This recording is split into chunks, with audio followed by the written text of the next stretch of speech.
then I met my ex-husband, Casey Montero, who's now happily married with a baby, who raised my son Heaven with me for 10 years.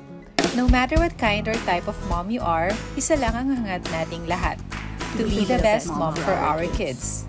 Because in this journey we call parenting, hindi tayo nag-iisa. Tara, usap tayo!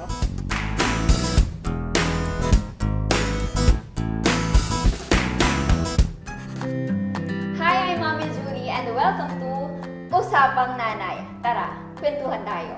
Makakasama natin ngayon is one of the country's OPM icons. Kilala siya sa mga kantang Anak ng Pasig at Kailan.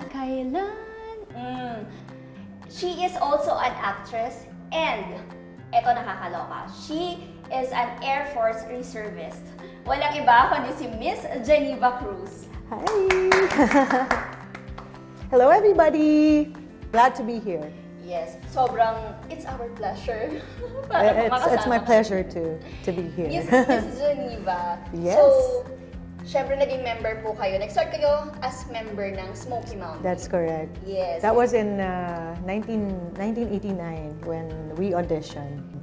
So you started talaga, Miss Geneva, as solo or part talaga ng Smoky Mountain talaga. Smoky Mountain. Oo, nag-start talaga ako nung na-discovery ako ni Maestro Ryan Cayabyab, who is one of our national artists now. So yun, talagang ako'y nagagalak at forever na magpapasalamat talaga na na-discover niya. Yes. And nung time na yun, Miss Geneva, syempre talagang nasa ruro ka talaga ng and nabasa ko talaga, ang daming awards, lalo na yung Kailan, ang daming awards, saka Anak ng Pasig, di ba? I think 14 awit awards for Smoky Mountain, and I don't think anyone has ever done that. But and we were all shocked kasi hindi rin namin in-expect na gano'n. And syempre lahat kami, mga bata pa rin, hindi namin alam, ganito pala yun, gusto lang namin kumanta. Share mo lang, Miss Geneva, ano yung pinaka-memorable na experience mo nung time na yun na talagang sobrang pinagkakaguluhan yung Oo, marami. Pero na-tour namin yung buong Pilipinas, tsaka pati na rin Europe and the States. Isa siguro dun yung mga fans yung kinakalog na yung van namin pagka may concerts kami. Kinakalog talaga nila. Yun talagang siguro sobrang excited lang sila na makita nila kami na muntik na talaga siyang tumaob. So, yung medyo nakakatakot na experience. Pero at the same time, makikita mo rin yung passion ng mga tao para dun sa grupo. And also siguro yung nag-perform kami sa World Summit for Children sa UNICEF sa New York City, and kami lang yung mga Pilipino, kami yung nag-perform na kasama nga si Maestro Ryan, na talaga nagustuhan kami ng mga tao kasi cute na cute sila sa amin. And of course, it was for the UNICEF, diba? Yes, so UNICEF, and it's a big deal up to this day. Tapos after ng Miss Geneva, nagtuloy-tuloy na din yung career. Oo. After na Smoky Mountain, I went solo. And yun yung album ko na I Like You.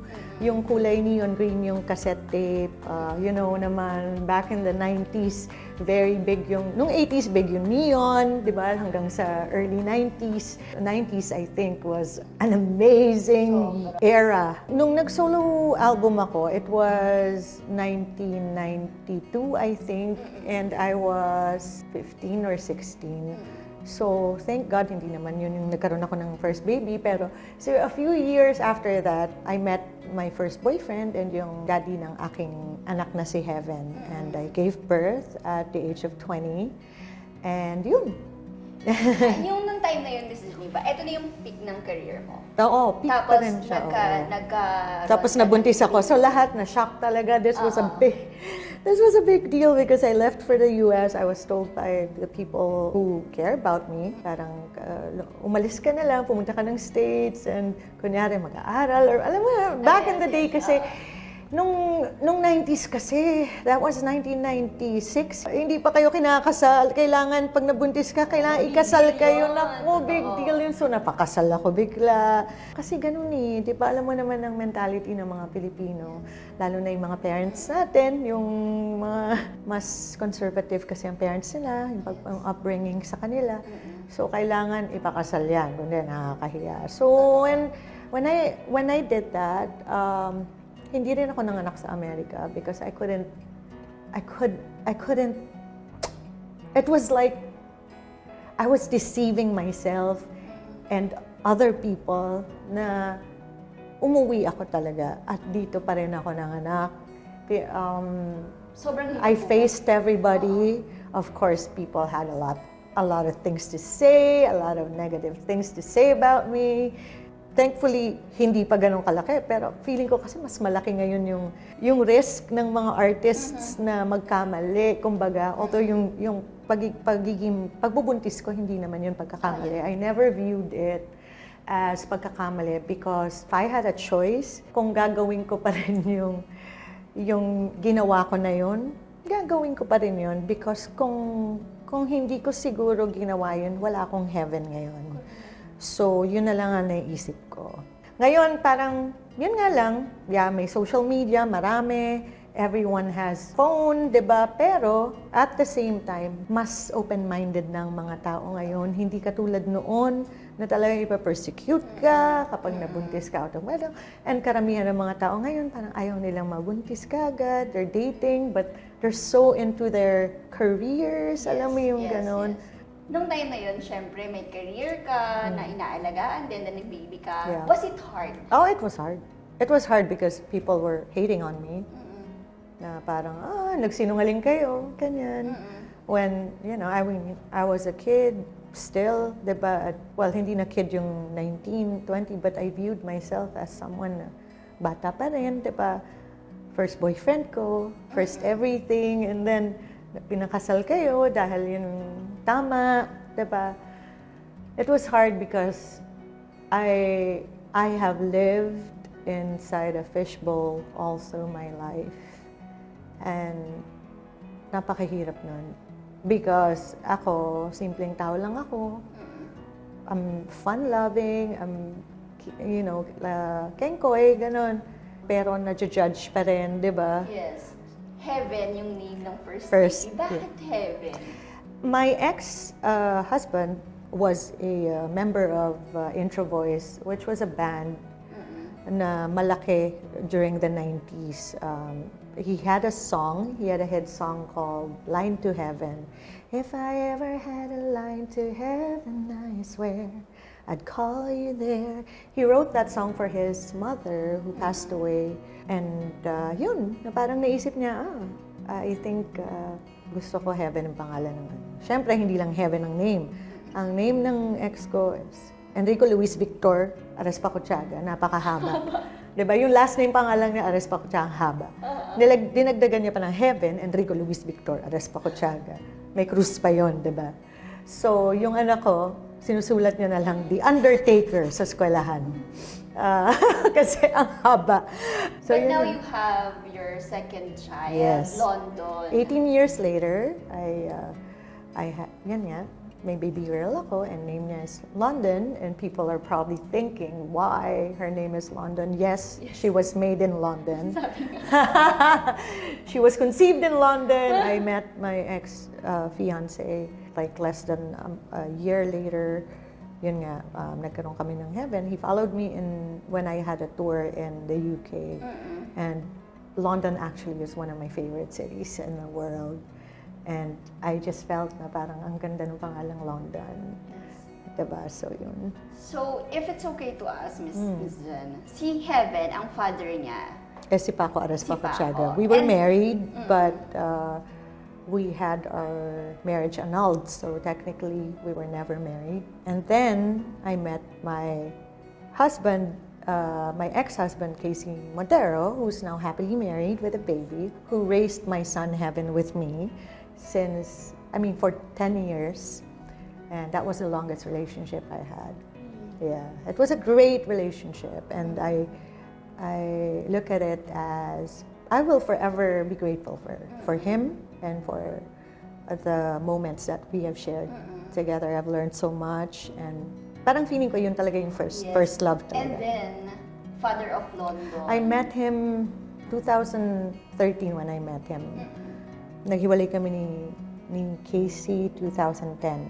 So 4 years later, I met Guy and it didn't work out. We were engaged, but you know, pagka medyo tumatanda ka na, naiisip mo na parang hindi naman solusyon ang pagpapakasal. Sabi ko, kung ikakasal ako, sisiguraduhin ko na yun na yung last. He couldn't take it. He has said a lot of things about me on social media. I just, you know, I disappeared from social media because I've never been really the type of woman na may sasabihin akong masama sa mga ex ko or sa mga tatay ng anak ko kasi naging part pa rin sila ng buhay ko. And ayoko na pag may ginugal yung mga anak ko at lalabas yung ganito yung ginawa, ganito yung ginawa. It's not fair to them. So, kailan yun tayo, Miss Jen?